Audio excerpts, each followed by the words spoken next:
بسم اللہ الرحمن الرحیم۔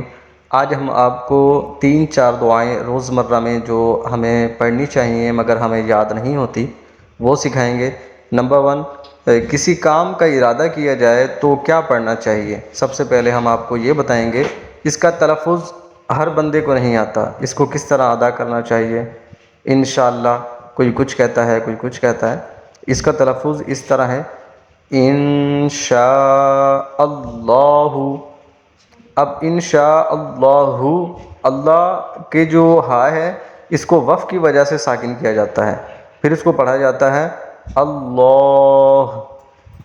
پورا مکمل اس کو ایسے پڑھیں گے، انشاء اللہ، انشاء اللہ، انشاء اللہ۔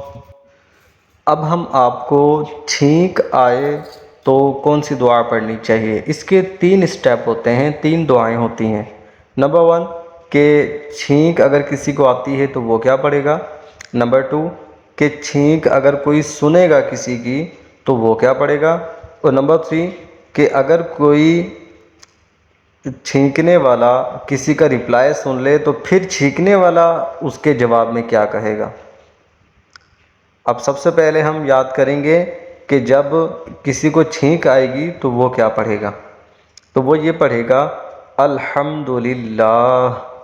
اگر یوں کہہ لیا جائے شکر الحمدللہ تو اس میں زیادہ فائدہ ہے، شکر الحمدللہ۔ اب ہم آپ کو بتائیں گے کہ چھینک سننے والا کیا پڑھے گا۔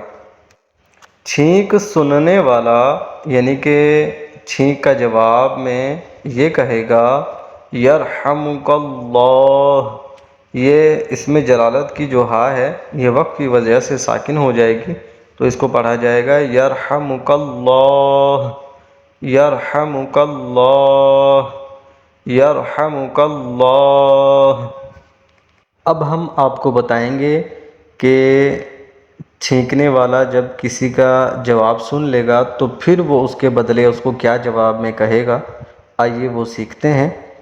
یہدیکم اللہ، یہدیکم اللہ، یہدیکم اللہ، یہدیکم اللہ، یہدیکم اللہ، وَيُصْلِحُ بَالَكُمْ، وَيُصْلِحُ بَالَكُمْ، وَيُصْلِحُ بَالَكُمْ، وَيُصْلِحُ بَالَكُمْ، وَيُصْلِحُ بَالَكُمْ۔